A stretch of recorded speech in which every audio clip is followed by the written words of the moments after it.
बिलोके लोग सब, राम बिलोके लोग सब, चित्र लिखे से देख चितैसी कृपा यतन, जानिय विकल विशेष। जब प्रभु जहाँ शिव जी का धनुष रखा हुआ है, जब धनुष तोड़ने के लिए वहां पहुंचे, धनुष के पास खड़ा हुए, तब प्रभु को देख करके हर कोई एकदम चित्र की तरह से हो गया। यानी एकदम सांस तक लोग लेना भूल गए कि यह सुकुमार सांवलिया रंग का जो है बालक है, किशोरावस्था का, इस कठोर धनुष को तोड़ने के लिए जा रहा है। भला इसके बस कैसे ये तोड़ेगा जो है। और प्रभु क्या देखे, चितैसी कृपा यतन, जानिय विकल विशेष। और प्रभु देखे कि सीता जी की ओर देखे कि मेरी जानकी विशेष प्रकार से व्याकुल है, दुखित है। जानकी के दुख को देख करके प्रभु देखी विपुल विकल भय देहि, और निमिष विहात कलप समते ही। प्रभु जब जानकी को, माता सीता को दुखी देखे, विकल देखे, व्याकुल देखे, तो उनका एक निमिष, निमिष जानते हैं, जैसे हम पलक झपकाते हैं, पलक उठाते हैं, वही उतने ही समय को निमिष कहते हैं। तो प्रभु का वह एक निमिष का समय जो है कल्प सम, एक कल्प के समान, कल्प 100 वर्षों का, एक माने एक कल्प के समान व्यतीत हुआ जो है। एक निमिष का समय एक कल्प के समान व्यतीत हुआ। अरे त्रिसित बारी जनु बिनु जो तनु त्यागा, त्रिसित बारी बिनु जो तनु त्यागा, और मुए करई का सुधा तड़ागा। प्रभु मन ही मन विचार किए कि अगर कोई व्यक्ति जो है प्यास से प्यासा हो करके पानी के बिना प्राण अपना त्याग दे पानी के चलते, तो बाद में चाहे अमृत की वर्षा हो तो उससे क्या फर्क पड़ने वाला है। का बरखा जब कृषि सुखाने, समय चुके पुण्य का पछताने। कृषि सूख जाए तब फिर बरसात होने से क्या फायदा है। यानी कोई कार्य करने का समय निकल जाए, माता पिता का सेवा करने का समय निकल जाए, जब सेवा का समय रहा सेवा नहीं किए, बाद में उनके न मरने पर जो है उनके चिता पर सेब रख दे, काजू रख दे, बर्फी रख दे, केला लटका दे, फूल लगावे, गुब्बारा लगावे, ठंडी पताकी लगाओ, उससे क्या फायदा। तो समय के रहते प्रभु ऐसे विचार किए जो है कि यदि मेरी जानकी इस दुख में दुखित है तो फिर धनुष बाद में तोड़ने से फायदा ही क्या है। फिर मन ही मन, अरे गुरु है प्रणाम मन ही मन कीना, अति लाघव उठाई धनुलीना। कोई विशेष प्रयोजन नहीं, और राजाओं के लिए की तरह से ऐसा नहीं कि जो है परिकर बांधे कसरत किए दंड में, कुछ नहीं। मन ही मन उसी स्थान पर से अपने गुरुओं को प्रणाम किए, ब्राह्मण देवताओं को प्रणाम किए, अपने इष्ट देवता को प्रणाम किए। अति लाघव उठाए धनुलीना, बड़ी फुर्ती के साथ धनुष को उठा लिए। कोई देखा कोई देख ही नहीं पाया कैसे धनुष गया। अरे दम के उदामिन जिमी जब लयऊ, और पुनि नभ धनु मंडव सम भयऊ। जैसे प्रभु धनुष उठाए तो बड़े जोर से ऐसा लगा कि बिजली चमक रही हो, और जब बिजली चमकती है उसके कुछ देर के बाद गर्जना होता है। यद्यपि दोनों क्रिया एक साथ होती है, जैसे बिजली चमकती है वैसे तुरंत बाद, क्योंकि जब दो चट्टान आपस में लड़ते हैं तभी आवाज होती है, तभी बिजली चमकती है। लेकिन प्रकाश की चाल अधिक होने के कारण बिजली का चमक जो है हमारे पास पहले, हमारी आंखों को पहले दिखाई पड़ता है, और प्रकाश की अपेक्षा जो ध्वनि की आवाज की चाल है वह धीमी है, इसलिए तड़कना गर्जना बाद में सुनाई पड़ता है। तो जैसे प्रभु धनुष उठाए, एक हाथ से ऐसे उठाए, तैसे मालूम पड़ा कि बिजली चमकने लगी, और आसमान में जो है बड़े जोर से गड़गड़ाहट जो है चट्टान के टूटने की तरह से आवाज आई जो है। और बड़ी फुर्ती जैसे प्रभु धनुष उठाए, लेत चढ़ावत खैचत गाढ़े, और काहू न लखा देख सब उठाड़े।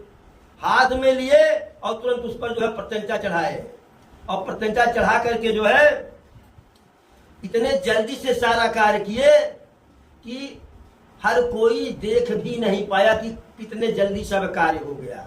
और ठीक उसी समय तही क्षण राम मध्य धनु तोरा, भरे भुवन धुनि घोर कठोरा। ठीक उसी समय प्रभु ऐसे हाथों से पकड़ करके धनुष को बीच से तोड़ दिए, धनुष बीच से टूट गई जो है, और भरे भुवन धुनि घोर कठोरा। पूरे जो है ब्रह्मांड में जो है, पूरे मृतलोक में, पूरे पृथ्वी पर जो है बड़े जोर का ध्वनि हुआ। और ध्वनि कैसा हुआ? भर भुवन घोर कठोर रब रवि बाज तजी मारगु चले, चीक करहि दिग्गज डोल मही यही कोल पूर कलमले। सुर असुर मुनि कर कान दीन्हे, सकल विकल विचारहि, कोदंड खंड राम तुलसी जयति वचन उचारहि। भरे भुवन घोर कठोर रवि बाज त्यजी मार्ग चले। इतने जोर का जो है आवाज हुआ जो है तड़ाका वाला, कि सूर्य भगवान के घोड़े रथ से निकल करके भगने लगे, जो है मार्ग को ही छोड़ दिए। चिक्करहि दिग्गज डोल मही यही कोल पूरम कलमले। जो दिग्गज हैं चिघार मचाने लगे, धरती डोलने लगी। शेष महाराज जो है, शेषनाग महाराज और बाराह और कच्छप वह विचलित होने लगे। सूरय असुर मुनि कर कान दीने, सकल विकल विचारहि। देवता लोग, राक्षस, ऋषि मुनि, मनुष्य, हर कोई कान लगा करके विचार कर रहा है कि यह क्या हुआ, यह ऐसी आवाज आई क्यों। कोदंड खंड राम तुलसी जयत वचन उचारहि। तब जब सबको निश्चय हो गया, खास करके ऋषि मुनियों को, देवताओं को, कि शिव जी के धनुष को प्रभु श्री राम तोड़ दिए, तो हर कोई जो है प्रभु श्री राम का जयकारा लगाने लगा। एक बार बोलो प्रभु श्री राम चंद्र की। शंकर चापु जहाज, सागर रघुबर बाहुबलु, बूढ़ सो सकल समाज, चढ़ा जो प्रथम ही मोह बस। शंकर चाप जहाज, वह जो धनुष था शिव जी का, वह जो है पानी वाला जहाज था, नौका था। और रघुबर सागर, रघुबर बाहुबल, और प्रभु का जो बाहुबल था जो है वह महासागर था। जो मोह के कारण उस धनुष को तोड़ करके, धनुष को तोड़ करके उसके माध्यम से सागर उस पार जाना चाह रहे थे, मतलब माता जानकी से विवाह करना चाह रहे थे। धनुष तोड़ करके मोह के कारण, अज्ञानता के कारण बूढ़ सो सकल समाज, तो वह सारे राजा समाज जो है बूढ़ गए, अर्थात अब ब्याह का कोई उम्मीद नहीं है। चढ़ा जो प्रथम ही मोह बस है, जो अज्ञानता के कारण ऐसा कर रहे थे। प्रभु धनुष के दोनों टुकड़ों को पृथ्वी पर जो है रख देते हैं, और उस स्वरूप को देख करके सारे जनकवासी या जो साधु मत के राजा हैं, ऋषि मुनि, सब जो है अत्यंत सुखी हो गए। और विश्वामित्र जी को लगा कि जो है कि बहुत ही पवित्र जो है सुंदर निधि हम पा गए हैं। अरे राम रूप राकेश निहारी, और बढ़त बीच पुल कावल भारी, बाज नभ गह निशाना, और देव बधुवना चहि कर गाना। राम रूपी पूर्ण चंद्रमा को देख करके पुलकावली रूपी भारी लहरें जो है बढ़ने लगी, और आकाश में देवांगनाएं नृत्य करने लगी, और देवता लोग बाजा बजाने लगे। ब्रह्मा आदि सारे देवता जो है ऊपर से ही प्रभु को आशीष दे रहे हैं, और पुष्प की वर्षा कर रहे हैं, और किन्नर जो है गीत गा रहे हैं। पूरे ब्रह्मांड में प्रभु श्री राम का जयकारा होने लगा जो है। और यहाँ जनक जी के यहाँ राज दरबार में जितने बंदी जन हैं, भाट चारण, वह सब प्रभु के बिरदावली को, जनक जी के बिरदावली को, प्रभु श्री राम के बिरदावली को ले लेकर के जयकारा लगाने लगे। नाना प्रकार का वाद्य यंत्र बजने लगा जो है। सारे राजा अरे जनक लहु सुख सोच बिहाई, और पैरत थके था जन पाई। महाराज जनक की क्या हाल रही, जैसे कोई किसी विशाल जलाशय को तैर रहा हो, पार कर रहा हो, और पार करते करते थक गया हो, लेकिन थक करके जहां पैर रखा वहां जो है स्थल हो, यानी गुड़ाह न हो, थाह वाला पानी हो। जनक जी बिल्कुल थक सा गए थे। जब सारे राजा महाराजा हार गए तो जनक जी को लगा कि जो है विध न लिखा वैदेह विवाह हो, ये लगता है विधाता हमारी कन्या का विवाह लिखे ही नहीं है। लेकिन जब ऐसा इतना सुंदर वरधनुष को तोड़ा तो जनक जी की हाल वही की मैंने बूढ़ते बूढ़ते थाह में आ गए बेचारे जो है, और बाकी सारे राजा तेजहीन हो गए। जैसे जैसे दिवस दीप छवि छूटे, जैसे दिन के उजाले में दीपक का जो प्रकाश होता है, छवि होती है, वह बेकार हो जाता है, छूट जाता है। माता जानकी के सुख का वर्णन कैसे हो? जनु चातक कहीं पाई जल स्वाति, जैसे चातक पक्षी, पपीहा पक्षी जो है प्यास से मर रहा हो, लेकिन ठीक उसी समय स्वाति नक्षत्र के का जो है बरसात हो गया, और वह बरसात का जल जो है पपीहा के मुख में चला गया, चातक के मुख में चला गया जो है। तब सदानंद जी माता जानकी को जो है आदेश देते हैं कि जा करके राम के पास जाओ और उनको जयमाला पहनाओ। इधर लक्ष्मण भैया कलाकारी कर दिए। भैया वहां तो फुलवारी में मजबूरी में हम लोग जयकारा लगा दिए थे, लेकिन अब यहाँ हमारी कोई मजबूरी नहीं है। अब यहाँ पे हमारी कोई मजबूरी नहीं है, और जैसे वो जयमाला पहनाने के लिए आवे तो बिल्कुल टाइट रहिएगा, जरा सा मत झुकिएगा। वो कहे कि भाई छोटा भाई है, हमेशा हमारी बात मानता है, एक बार इसकी बात मान लें। अब माता जानकी अपने सखियों के साथ जयमाला पहनाने के लिए आ रही हैं, और सखियां बढ़िया बढ़िया गीत गा रही हैं। सखियां बढ़िया बढ़िया गीत गा रही हैं, मनोहर गीत, मन को भाने वाली गीत जो है।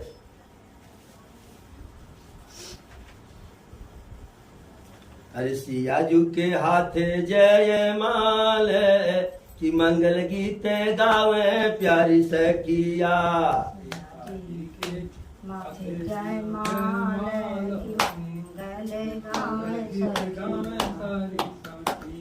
सियाजू के हाथ जयमाल कि मंगल गीत गावे प्यारी सखिया।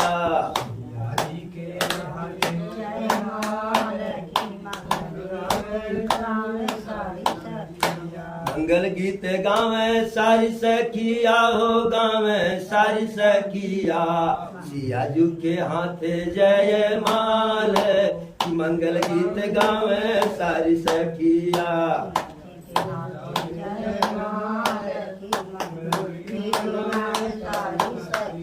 सोहनवल तन सुंदर सारी, सोहनवल तन सुंदर सारी। जगत जननी अतुलित छविधारी, अतुलित छविधारी। सोहनवल तन सुंदर सारी।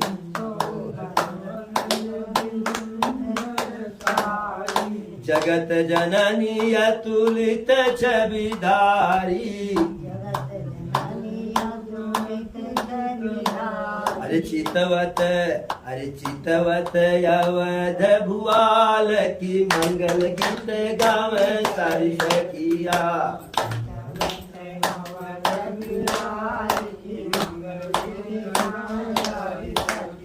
चितवत अवध भुआल की मंगल गीत गावे सारी सखिया।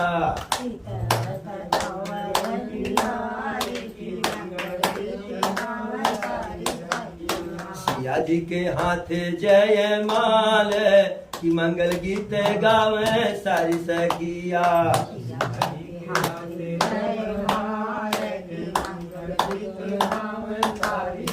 तो इस प्रकार से गीत गाते हुए सखियां सीता जी को लेकर के आगे बढ़ी प्रभु की तरफ जो है। अब प्रभु एक तो वैसे बड़े थे, बड़ी अच्छी लंबाई थी प्रभु की। त्रेता युग में मानव की सामान्य लंबाई 31 फुट हुआ करती थी, 31 फीट।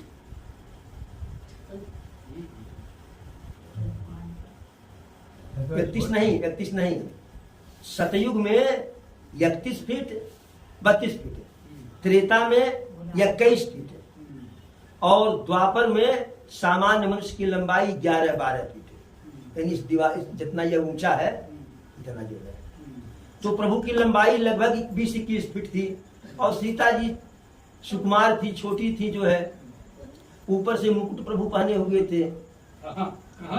लाख प्रयास कर रही हैं, मुकुट जो है मैंने जयमाल नहीं डाल पा रही हैं। लक्ष्मण भैया जो है बिल्कुल टाइट किए हुए हैं। तो सहेलियां गीत गाती हैं, झुक जाइयो तनिक रघुबीर लली मोरी छोटी है,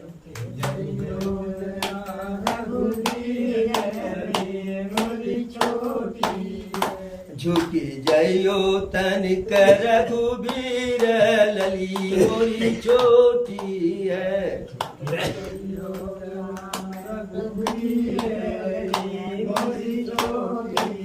लली मोरी छोटी, लली मोरी छोटी, झुक जाइयो तनिक रघुबीर लली मोरी छोटी है।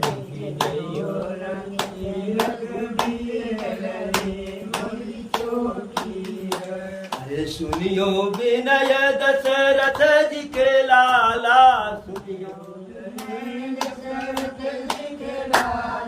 सुनियो विनय दशरथ जी के लाला,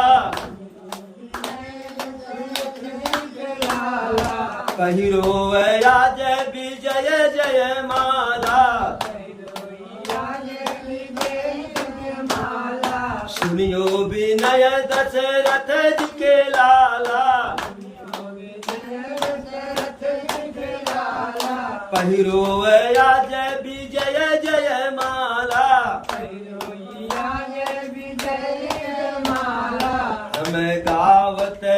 हम गावत मंगल गीत लली मोरी छोटी है।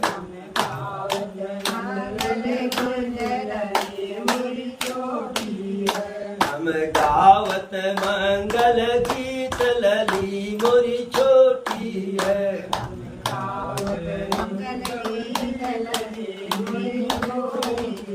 झुक जाइयो तनिक रघुबीर लली मोरी छोटी है।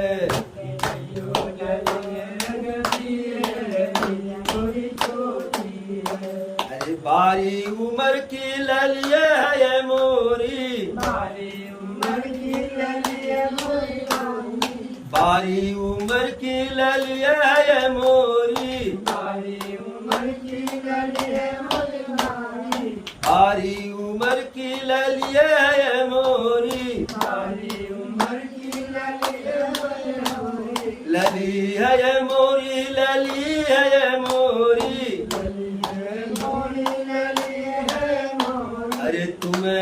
अरे तुम्हें वीरन के ये वीर लली मोरी छोटी है।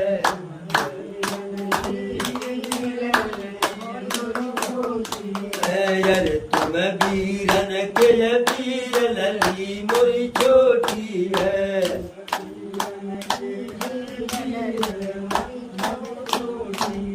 झुक जाइयो तनिक रघुबीर लली मोरी छोटी है।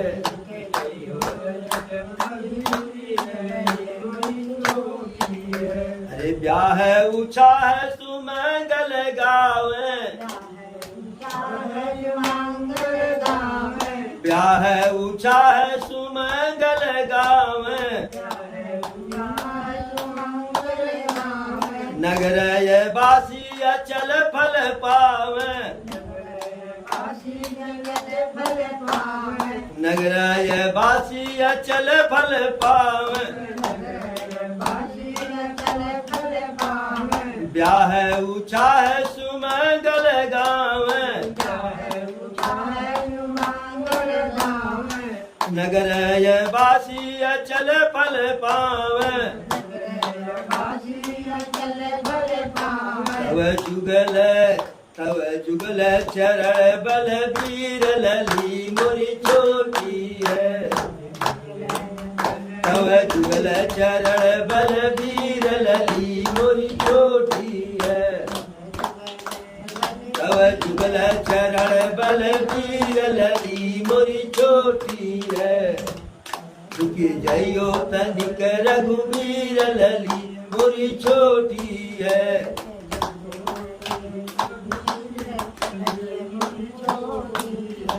एक बार बोलो प्रभु श्री रामचंद्र की।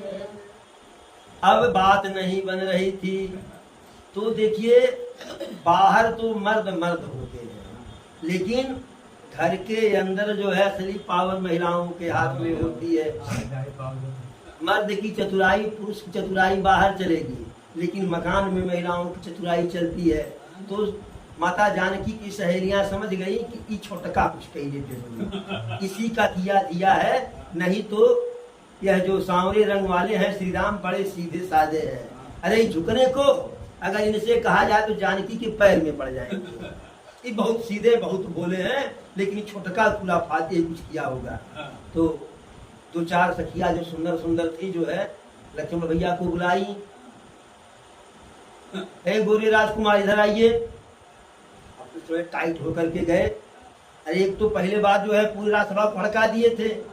जनक जी कहे कि जो है वीर विहीन मही मैं जानी, तब पूरा टेलर दिखाए थे। इधर उनके भैया धनुष तोड़ दिए, अब तो सीना और चौड़ा हो गया। टाइट होकर के गए, क्या बात है बोलिए। कहे ऐसा है, अपने भैया से कह दो कि थोड़ा सा झुक जाए, जयमाल पड़ जाए तभी तो विवाह होगा। तो कहे कि विवाह तो अब इससे हो जाएगा, धनुष तोड़ दिए हैं, जयमाल पड़े चाहे न पड़े, जानकी को लेकर के जाएंगे। अब मिथिला कुमारी को, सीता को लेकर के जाएंगे। सखिया कही लेकिन जयमाल तो हो जाए। कह दिए झुक जाए। हाँ हम लोग बंसी झुकेंगे, कदाप नहीं झुकेंगे। तब सखिया कही कि देखिए इसमें आपका ही फायदा है। हमारे इसमें कौन सा फायदा है, कौन सा लाभ है। यदि आपके भैया झुक जाएंगे, जयमाल पड़ जाएगा, तो यहाँ जो है घर में और तीन राजकुमारियां हैं, उसमें से जो भी आपको अच्छी लगेंगी, यह देख लीजिए ये तीनों इनकी बहन है, इसमें से जो भी अच्छी लगे उनके साथ आपका विवाह करवा दिया जाएगा। लेकिन भैया कहे इसमें तो कौन सी बड़ी भारी बात है, अभी तुरंत भैया हमारे झुक जाएंगे, झुकने के लिए कहना ही नहीं पड़ेगा। कहूँ कैसे। कहे कि हम जैसे भैया को प्रणाम करेंगे, उनका पैर स्पर्श करेंगे, तैसे वह झुक करके हमें उठाएंगे, तुरंत जयमाल डाल देना, कहने की आवश्यकता नहीं है, लेकिन ध्यान रहे मेरा विवाह हो जाना चाहिए। तो महिलाओं ने वहाँ सखियां जो है लक्ष्मण भैया को गोला दे दिए, गोला दे दी। हम गए प्रणाम किए, तुरंत प्रभु झुके और तुरंत जयमाला पड़ गया जो है। अब जयमाला पड़ गया। इधर जयमाल पड़ा तो पूरा नाच गाना सब होने लगा जो है। लेकिन उधर सीता जी जयमाल डाली, प्रभु श्री राम और सीता जी अगल बगल बैठे। इधर जो अहंकारी राजा थे, मूर्ख राजा थे, अज्ञानी राजा थे, अरे तब से देखी। एक बात और है, सीता जी जयमाल तो डाल दिए, लेकिन सखिय कहीं प्रभु पद गहु सीता, और करती न चरण परसयति भीता। जब जयमाला पड़ गया तो सखियां सीता से कहीं, हे जानकी, हे सखी, अपने पति का पैर तो छू स्पर्श कर लो।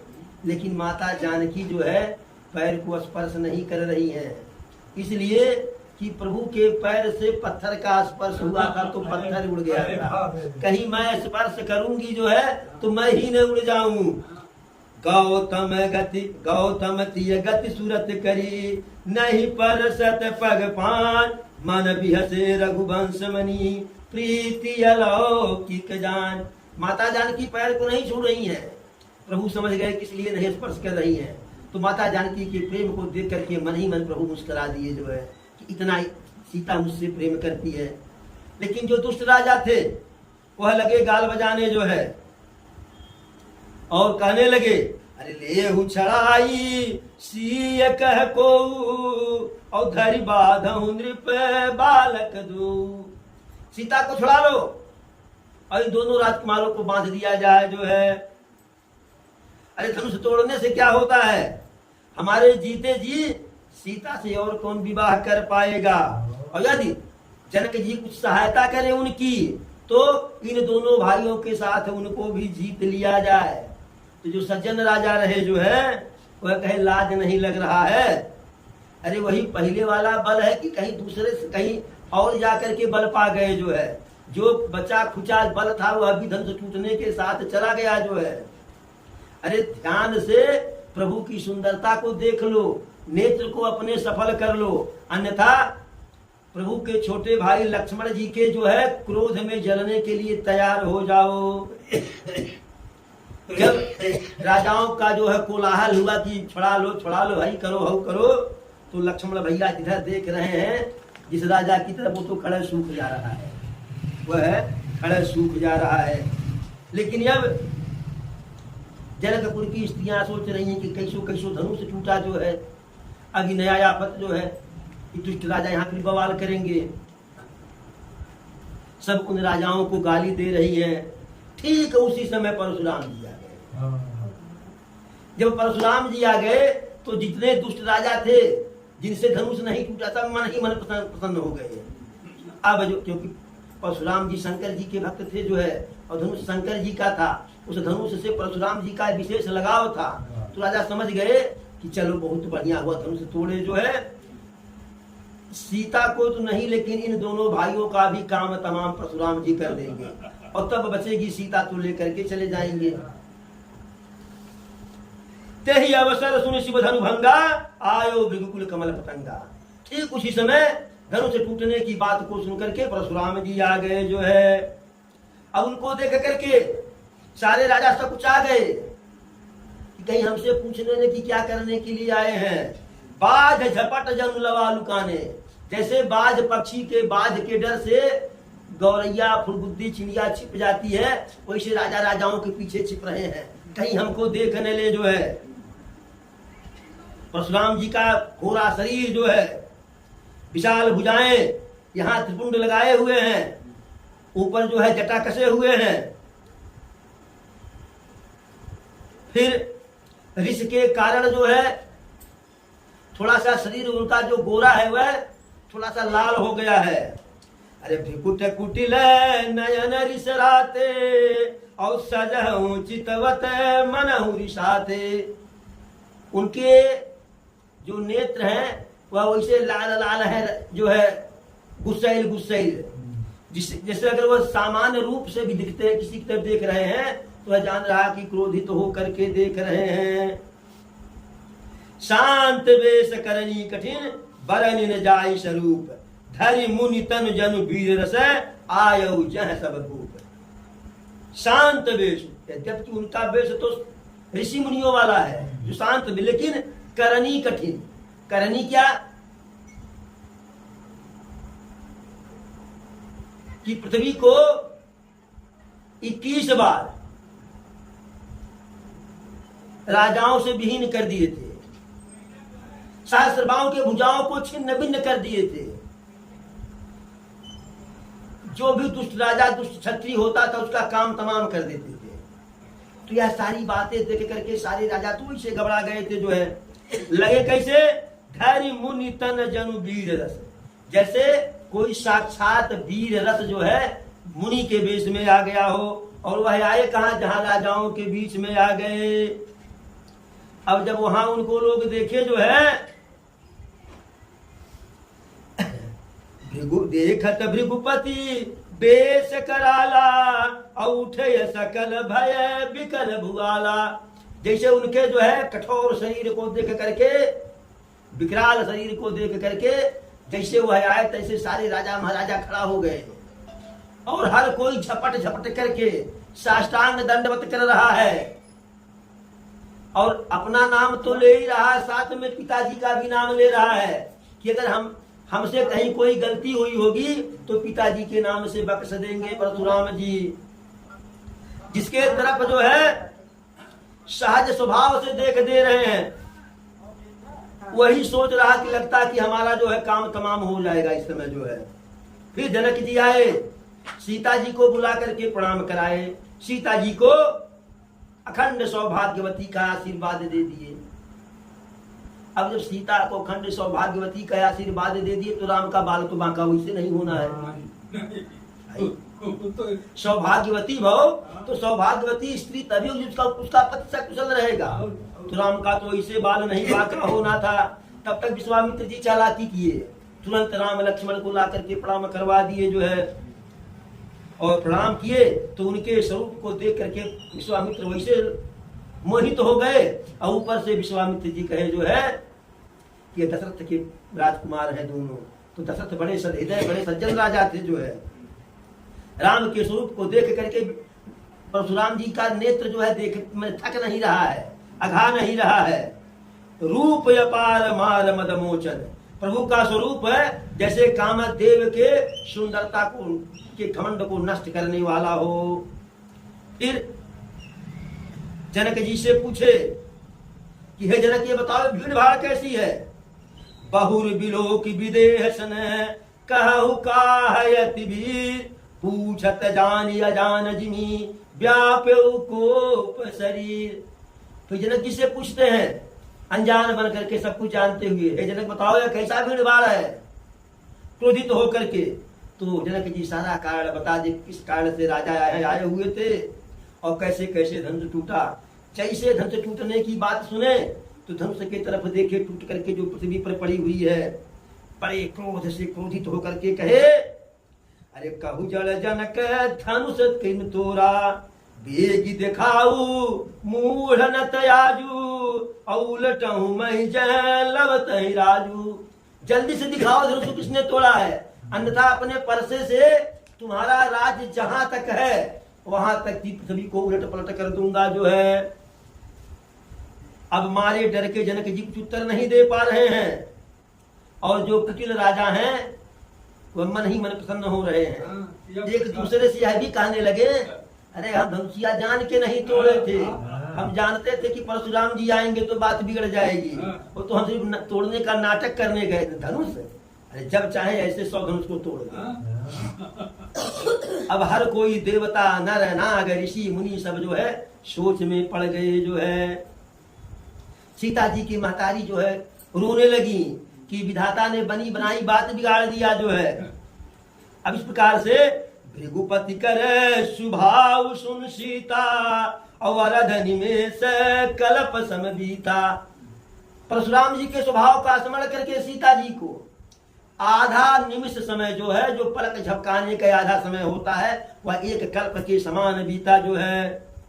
जब प्रभु देखे हर कोई जो है दुखी है, भयभीत है, तो प्रभु बिना किसी हर्ष बिना किसी विषाद के, न तो प्रसन्नता उनके अंदर है न तो कोई भय है।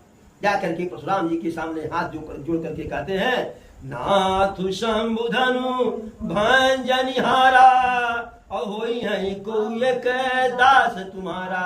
हे गुरुदेव इस धनुष का को तोड़ने वाला कोई आपका सेवक ही होगा जो है, अब आदेश दीजिए, जो आदेश हो किया जाए जो है।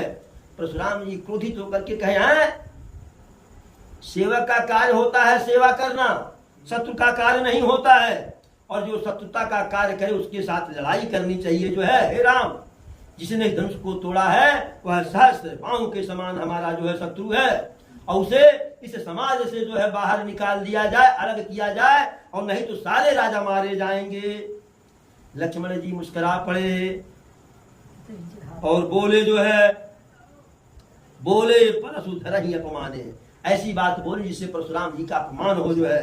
अरे बहुधनु ही तो रियल रिकाई और कबहु न यसरि से कीन गोसाई।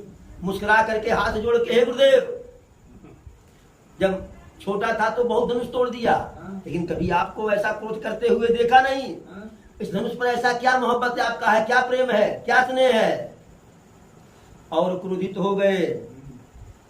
रे नृप बालक काल बस बोलत तो ही न समार, धनु ही सम त्रिपुरारी धनु विदित सकल संसार। हे राजा के पुत्र, काल के वशीभूत होकर के तू संभल करके नहीं बोल रहा है। शिव जी के धनुष को अन्य धनुष के समान कर रहा है। लक्ष्मण भैया फिर मुस्कुरा करके कहे, हे गुरुदेव, हमारे समझ से तो चाहे धनुष छोटी हो चाहे बड़ी हो, धनुष तो धनुष ही होती है।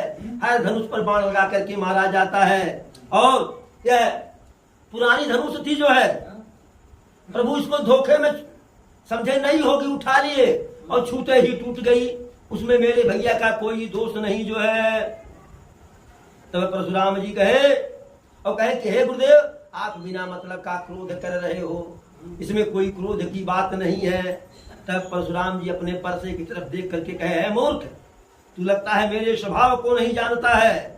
बालक जान करके तुझको बचा रहा हूं, अन्यथा बाल ब्रह्मचारी अति को ही विश्व विदित क्षत्रिय कुलद्रोही। बाल ब्रह्मचारी हूं और बहुत अधिक क्रोधी हूं और दुष्ट क्षत्रियों का द्रोही हूं जो है। भुज बल भूमि भीम, भुज बल भूमि भूप विनकीनी और विपुल बार महिदेवन दीनी। अपने इन्हीं भुजाओं के और परसे के बल से अनेकों बार इस पृथ्वी को दुष्ट राजाओं से रहित कर दिया और उस पृथ्वी को ब्राह्मणों को दान में दे दिया। सहस्त्रबाहु के भुजाओं को छिन्न भिन्न कर दिया। अरे तुम्हारे माता पिता तुम्हारे कारण चिंतित हो जाएंगे। मेरे इस परसे को देख करके जो है गर्भ में रहने वाला बच्चा भी जो है उसका गर्भस्राव हो जाता है। लक्ष्मण भैया फिर मुस्कुरा दिए, कहे कि अरे बिहसी लखन बोले मृदुबानी, अहो मुनि से महाभट जानी। फिर हंस करके कहे, ओह गुरुदेव, आपको तो मैंने बहुत बड़ा जो है पराक्रमी समझा, बलवान समझ लिया जो है। मुझे बार बार आप अपना जो है परसा दिखा रहे हैं और परसा दिखा करके जो है ऐसे लगता है कि फूंक मार करके जो है सुमेरु पर्वत को उड़ा देना चाह रहे हैं। गुरुदेव, बात ऐसी नहीं है, यहाँ भी कोई कोहड़े का बतिया नहीं है कि जो उंगली दिखा देने से मुरझा जाए जो है। अरे मैं तो आपके धनुष और फरसे को देख करके कुछ थोड़ा सा बोल गया जो है। और परशुराम जी का जो है क्रोध आर पार। और फिर लक्ष्मण भैया कहे कि अरे भृगुपति समुझी जानो बिलो की और जो कछु कहूं सहु ऋष रोकी। ब्राह्मण जान करके जो कुछ आप कह रहे हैं सह रहा हूं। और सुर महिषुर हरि जन रुगाई और हमारे कुलई न परन सुराई। देवता धरती के देवता ब्राह्मण, प्रभु के भक्त और गाय, इनके ऊपर हमारे कुल खानदान में वीरता नहीं दिखाई जाती है। ब्राह्मणों को मारने पर, ब्राह्मणों को मारिए तो पाप लगेगा, हार जाओ तो अपयश होगा जो है। इसलिए आप चाहे जो करें आपके पैरों में पड़ते हैं और आप अनावश्यक यह सब अस्त्र शस्त्र रखे हैं। आपका तो वैसे जो वचन ही जो है करोड़ों वज्र के समान है। इस प्रकार से जो बिलो की अनुचित कहूं क्षमहु महामुनि धीर सुनि सरोस भृगुवंश मणि बोले गिरा गभीर। सब कुछ लक्ष्मण भैया कह लिए, फिर चिढ़ाने के लिए कहे, हे गुरुदेव, यदि मैं कुछ जो है गलत कह दिया हूं तो उसे जो है आप मुझे बालक जान करके क्षमा कर दीजिएगा। विश्वामित्र जी से कहे परशुराम जी कि हे विश्वामित्र, यह बालक बहुत ही मंद है, कुलघाती है, यह सूर्य वंश में कलंक की तरह से है, यह निडर है, निशंक है, अज्ञानी है, महामूर्ख है। अभी क्षण भर में मेरे फरसे का काल कलेवा हो जाएगा। यदि तुम इसे बचाना चाहते हो आप विश्वामित्र, तो मेरे बल पराक्रम, मेरे व्यवहार को बता करके इसको यहाँ से दूर ले जाओ जो है। लक्ष्मण भैया फिर मुस्कुरा करके कहे कि आपके यश को बताने के लिए आप खुद काफी हैं। अपने मुंह से अनेकों बार अपना यश कह चुके हैं, किसी और के कहने के लिए बचा ही क्या है। और यदि अभी संतोष न हुआ हो तो और कुछ कह डालिए। आप वीरव्रती हैं तो गाली देते हुए शोभा पाते नहीं हैं। जो सूर होते हैं, वीर होते हैं, वह रण क्षेत्र में युद्ध करते हैं, बात नहीं करते हैं। और आप तो ऐसे लग रहा कि काल हाँक करके लेकर के आए हैं, बार बार मुझको अपना परसा दिखाते हैं। फिर परशुराम जी जो है फिर परसे को सुधारे, कहते मुझे कोई दोष न दे, यह बालक बद के ही योग है। विश्वामित्र जाकर के बीच में कहे, ऋषिवर क्षमा कर दीजिए, बालक बन रहे एक स्वभाव। तो परशुराम जी कहते हैं विश्वामित्र, मात्र आपके कहने से छोड़ रहा हूं, अन्यथा जो है अब तक इस बालक को काट करके मैं गुरु ऋण से उत्तीर्ण हो जाता जो है। विश्वामित्र जी मन ही मन मुस्कुरा रहे हैं कि परशुराम जी समझ नहीं पा रहे हैं ये कौन है। लक्ष्मण भैया फिर मुस्कुरा करके कहे जो है कि माता पिता के ऋण से तो आप वैसे उड़ हो गए हैं, अब रही बात गुरु ऋण की, वह मेरे सिरे आ गया, बहुत दिन हो गया, ब्याज बढ़ गया है, आप थैली फैलाइए मैं सब कुछ दे रहा हूँ। लक्ष्मण भैया व्यंग किए क्योंकि पिता के कहने पर माता का गर्दन काट दिए थे परशुराम जी। अरे सुनी कटु बचन कुठार सुधारा, हाय हाय सब सभा पुकारा। इस बार जब परसा संभाले तो पूरी सभा हाय हाय कर बचाओ बचाओ बचाओ जो है। भृगुबर परसु दिखाओ मोहि, विप्र विचार बचाऊं नृपद्रोही। लक्ष्मण भैया इस बार कहे कि हे ऋषिवर, आप बार बार मुझको परसा दिखा रहे हैं, केवल ब्राह्मण जान करके छोड़ रहा हूं। अरे कभी अरे मिले न कभू सुभटरन गाढ़े, और दुज देवता घर ही के बाढ़े। कभी आपको युद्ध क्षेत्र में बढ़िया कोई वीर नहीं मिला, ब्राह्मण और देवता अपने घर में ही बरुआर होते हैं। तब सारी सभा कहने लगी कि ये लक्ष्मण जी अनुचित कह रहे हैं, अनुचित कह रहे हैं, ऐसा नहीं कहना चाहिए इनको। तब लक्ष्मण जी को प्रभु श्री राम जो है धीरे से इशारा करके बुलाए जो है। प्रभु अब आ गए, कहते हैं नाथ करहु बालक पर छोहु, और सूध दूध मुख करियन को। हे प्रभु, बालक पर जो है क्षमा कीजिए, दूध मुहे बच्चे के ऊपर कभी ध्यान नहीं देना चाहिए कि वह ऐसा कह दिया, वह क्षमा के योग्य होता है। यदि आपके कुछ प्रभाव को जानता तो भला आपकी बराबरी करता। अरे जवन लरिका कछु अचगर करही, और गुरु पितु मातु मोद मन भरही। यदि बालक कभी कुछ उल्टा सीधा भी कह देता है, छोटा सा बच्चा, तो माता पिता गुरु उसे भी प्रसन्नता से देखते हैं, सुनते हैं। अपना सेवक जान करके, छोटा सा बालक जान करके कृपा कीजिए। और आप तो बहुत बड़े शीलवान हैं, ज्ञानी हैं, धर्मधुर हैं, ज्ञानी हैं, धुरंधर हैं। तो प्रभु के वचनों को सुन करके कुछ परशुराम जी का हृदय थोड़ा सा ठंडा हुआ। तब तक लक्ष्मण भैया फिर वहीं बगले से मुस्कुरा दिए जो है। अब उसे लक्ष्मण को हंसते हुए देख करके परशुराम जी के शरीर में फिर जो है क्रोध भर आया। कहे राम तोर भ्राता बड़ पापी। हे राम, तेरा भाई लक्ष्मण बहुत ही कुटिल, बहुत ही पापी है। शरीर तो उसका जो है गोरा है, लेकिन उसका मन जो है विष से भरा, जैसे साधारण विष नहीं, कालकूट जो है, जो विष समुद्र मंथन से निकला था जो है, वह तेरा अनुसरण नहीं कर रहा है और बार बार खुदिश से मुझको देख रहा है। लक्ष्मण भैया फिर हंस करके कहे जो है, लखन कहे हंस सुनहु मुनि, क्रोध पाप कर मूल, जेहि बस जन अनुचित करहि, चरहि वेश प्रतिकूल। हे गुरुदेव, क्रोध पाप का जड़ होता है, जिसके बस में आकर के व्यक्ति उल्टा सीधा सारा कार्य करता है। मैं तुम्हारे अनुचर मुनिराया, और परिहरि को कर बदाया।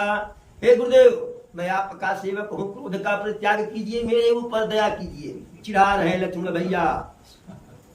अब धनुष तो टूट गया है, क्रोध करने से जुड़ेगा नहीं, और खड़े खड़े आपका पैर दर्द कर रहा है। यदि बहुत प्रिय है तो किसी मिस्त्री कारीगर को बुला करके जुड़वाया जाए जो है। अब जब लक्ष्मण भैया ऐसा बोल रहे हैं तो महाराज जनक भी डर रहे हैं और कहे कि नहीं, यह बहुत अनुचित कह रहे हैं। सारे नगर के लोग थर थर थर थर कांप रहे हैं। ये जो राजकुमार छोटा वाला है, देखने में तो छोटा है लेकिन बहुत खोटा है। इधर परशुराम जी सारी बात को सुन करके क्रोध से तिलमिला गए। कहे कि हे राम, तुम्हारे कारण छोड़ रहा हूं, अन्यथा यह बचने के योग्य नहीं है। अरे मनु मलिन तनु सुंदर कैसे, और विष रस भरा कनक घटु जैसे। शरीर एकदम सुंदर, लेकिन मन इसका उतने जो है काला है, जैसे सुंदर घड़े में विष भरा हो। सुन लक्ष्मण बिहस बहुरी, नयन तरे रे राम, गुरु समीप गमने सकुची परिहरि बानी बाम। फिर लक्ष्मण कुछ कहना चाह रहे थे, प्रभु नेत्र से तरेरे, आंख तरेरे, तो सकुचा करके जाकर के विश्वामित्र जी के पास बैठ गए। अब देखिए, अर्थात अब तक लक्ष्मण जो भी कह रहे थे राम की सहमति से कह रहे थे। प्रभु श्री राम भी चाहते थे कि परशुराम जी का अहंकार जो है समाप्त हो जाए। फिर हाथ जोड़ करके प्रभु कहे, अरे सुनहु नाथ तुम्हें सहज सुजाना और बालक बचनु करिय नहीं काना। आप तो सहज है, सरल है, सुजान है, बालक के बातों को कान मत दीजिए, ध्यान मत दीजिए। जो है बड़े और बालक एक समान है। ऋषि मुनि या विद्वान इनके ऊपर बहुत ध्यान नहीं देते हैं। उसने कोई गलती नहीं किया है, अपराधी तो मैं हूं। और यदि जैसा करने पर आपका क्रोध जाए वैसा कीजिए, जो आदेश दीजिए मैं वह करूं। जो है तो परशुराम जी कहे, हे राम, अब भी मेरा क्रोध जाए कैसे? आज हूँ अनुज चितव तम से। तेरा भाई आज अब भी जो है दूसरे निगाह से हमको देख रहा है, श्रद्धा के निगाह से नहीं देख रहा, श्रद्धा के दृष्टि से, चिढ़ाने की दृष्टि से देख रहा है। लेकिन पता नहीं क्या हो गया है। बहाइन हाथू दहाई छाती और भाग उठार कुंठित निपघाती। हाथ से आगे बढ़ नहीं रहा है, छाती सीना क्रोध के मारे जल रहा है। और जो यह शत्रुओं का बैरी मेरा परसा है यह भी नहीं कुछ कर रहा है, कुंठित हो गया है। भयउ बाम विधि फेर स्वभाव। लगता है विधाता ही मेरे विपरीत हो गए हैं, मेरे स्वभाव को बदल दे रहे हैं। अन्यथा मेरे हृदय में क्षमा और प्रेम कहाँ था। जो है आज दया दुख दुसह सहावा और सुनि सौमित्र बिहस सुनावा। आज विधाता नाना प्रकार का कष्ट हमको झेला रहे हैं। ऐसा सुन करके लक्ष्मण भैया फिर जो है सिर नवा करके हंस दिए, झुका करके जो है कहे कि पाऊ कृपा मूर्ति अनुकूला अबोलत बचन झरत जनुझूला। कि आपकी कृपा रूपी वायु भी आपकी मूर्ति के अनुकूल है। वचन बोलने से जो है मानो फूल झड़ रहा है। जो पय कृपा जरहि मुनि गाता और क्रोध भय तनु राखि विधाता। यदि कृपा करने पर आपका शरीर जल रहा है तो क्रोध करने पर विधाता ही रक्षा करे। जो है फिर जनक जी से कहे, हे जनक जी, यह बालक लगता है बिल्कुल यमपुर जाने वाला है, इसे अतिशीघ्र मेरे जो है नेत्रों से दूर कीजिए। लक्ष्मण भैया कहे, उसके लिए हमें दूर क्यों करना है? बिहसी लखन कहा मन माही मूर्दे ही आंख कतहु को नाही। आप अपना नेत्र बंद कर लीजिए, खुद नहीं दिखाई पड़ेंगे। परशुराम तब राम प्रति बोले यबूरक रही क्रोध शंभु सरासन तोरी सठ करसी हमार प्रबोध। हे मूर्ख राम, तू शंकर जी के धनुष को तोड़ करके मुझे समझा रहा है। जो तेरा भाई अब तक कहा वह तेरे सम्मत से कहा, तेरे समर्थन से कहा। जो है अब यह सब छोड़ो, छल वाला कार्य छोड़ो। जो है करु परु तो सुमोर संग्रामा, या तो मुझसे युद्ध करो अन्यथा राम कहा ना छोड़ दो। जो है छलु तज करी है समर शिव द्रोही और बंधु सहित नत मारऊ तो ही। छल कपट का परित्याग करके हे शंकर जी के द्रोही मुझसे युद्ध कर, अन्यथा तेरे भाई सहित तू भी मारा जाएगा। बार बार जो है कुठार दिखा रहे हैं तो प्रभु मन ही मन मुस्कुरा रहे हैं, सिर नवा करके कहे, हे गुरुदेव, अपराध लक्ष्मण का क्रोध मेरे ऊपर, यह तो अच्छी बात नहीं है, लेकिन करे क्या। जो है टेढ़ जान सब बंदई काहू वक्र चंद्रमा ग्रसहि न राहु। जब तक चंद्रमा टेढ़ा होता है तब तक जो है राहु कभी उसको नहीं डसता है। हमेशा ग्रहण लगता है पूर्णमासी के रात में, जब चंद्रमा पूर्ण होता है। तृतीया से लेकर के चतुर्दशी तक के चंद्रमा का ग्रहण नहीं लगता है। तो प्रभु कहे तो विश्वविदित है कि जो टेढ़ा होता है उसका कोई कुछ नहीं बिगाड़ता है। राम कहे ऋष तजिय मुनीषा कर कुठार आगे यह शीशा। प्रभु कहे, गुरुदेव, आप अपने ऋष का परित्याग कीजिए, परसा उठाइए, यह मेरा सिर नीचे आपके है। जिस प्रकार से आपका क्रोध जाए मैं वही करूंगा, मैं आपका सेवक हूँ। और स्वामी और सेवक में युद्ध कैसा। जो है फिर कहे कि बालक पर कोई दोष, बालक पे इतना क्रोध नहीं करना चाहिए। वह तो सिर्फ आपके जो है स्वभाव को, वेश को देख करके ऐसा कहा। यदि आप जो है साधारण ब्राह्मण की तरह से आते तो आपके पैरों का धूल लेता, अपने सिर चढ़ाता। और क्षमा चूक अनजानत केरी, चाहिए विप्र कृपा धनेरी। अनजाने में जो भूल हो गया तो क्षमा कर दीजिए, और ब्राह्मण के हृदय में विशेष प्रकार की कृपा होनी चाहिए। और हमारा आपका समान बराबरी ही कहाँ है, कहाँ आप सिर, कहाँ मैं चरण जो है। राम नाम राम मार्ग लघु नाम है हमारा, परशु सहित बड़ नाम तुम्हारा। सिर्फ राम 2 अक्षर का मेरा नाम है, और परशु के साथ आपका नाम बड़ा है। तो हमारे आप में कहाँ से बराबरी हो सकती है। मेरे पास एक ही गुण है, धनुष और बाण, लेकिन आपके पास 9 गुण है। इसलिए हम हर प्रकार से आपसे छोटे हैं, आप हमारे अपराध को क्षमा करें। तो बार बार प्रभु परशुराम जी को विप्र कहे, तो परशुराम जी को लगा जो है कि विप्र कह करके, साधारण विप्र मान करके मेरा अपमान कर रहे हैं। तो कहे बार बार मुनि विप्र वर कहा राम सन राम, बोले भृगुपति सरस्वती कहूँ बंधु समबाम। कि मैं जैसा ब्राह्मण तुम जानते नहीं हो, मैं जैसा ब्राह्मण हूँ बता रहा हूँ। चाप सुवासर याहुत जानू, को कुमोर अति घोर किसानू, समधिशेन चतुरंग सुहाई, महामहीप भय पशुआई। मैं यही परशु काटि बल दीने, सबर यज्ञ जप कोटि न कीने। मैं इस प्रकार का मैं हूँ जो है। तब प्रभु श्री राम कहे गुरुदेव आप जो है विचार करके बोलिए। राम कहा मुनि कहा विचारी, ऋषि अति बड़ी लघु चूक हमारी। विचार करके बात कीजिए। मेरी गलती बहुत छोटी है, आप क्रोध बहुत ज्यादा कर रहे हैं। छूटे ही यह पुरानी धनुष टूट गई, इसमें मैं अभिमान कहाँ से कर रहा हूँ। और यदि मैं आपको निद्रे ब्राह्मण ही समझता जो है, निद्रे ब्राह्मण न समझता, तो भला इस संसार में ऐसा कौन वीर है जिससे भय के कारण मैं सिर नवाता जो है।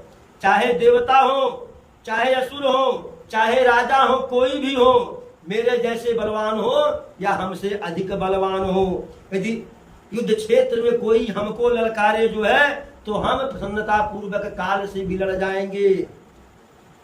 क्षत्रिय का शरीर धारण करके जो युद्ध से जो है पीछे मुड़े जो है, वह कलंकी होता है, पाप का भागी होता है। और मैं कोई अहंकार बस नहीं कर रहा हूं, अपने कुल के प्रभाव के कारण, कुल के धर्म के अनुसार कह रहा हूं कि काल से भी रघुवंशी युद्ध क्षेत्र में नहीं डरते हैं। अरे एक सिर्फ ब्राह्मण का ऐसा वंश है कि जिससे हम डरते हैं जो है, और उनसे डर करके हम अभय हो जाते हैं। तो प्रभु श्री राम के गूढ़ वचनों को सुन करके सुनी मृदु गूढ़ बचन रघुबर के, और उघर ये पटल परसुमति धर के। प्रभु श्री राम जी के रहस्यमयी वाणी को सुन करके परशुराम जी के हृदय में जो ताला लगा हुआ था, जो मैल था, सब जो है निर्मल हो गया। कहे कि राम रमापति कर धन लेहू, और खैचहु मिटाय मोर संदेहू। हे राम, इस धनुष बाण को लो और इस पे चाप चढ़ाओ, जिससे मेरा धनुष जो है संदेह मिट जाए कि तुम ही राम हो, मेरे वारिस आ गए हो। जैसे वो देने लगे, तैसे धनुष अपने आप प्रभु के कंधे पर चली गई जो है।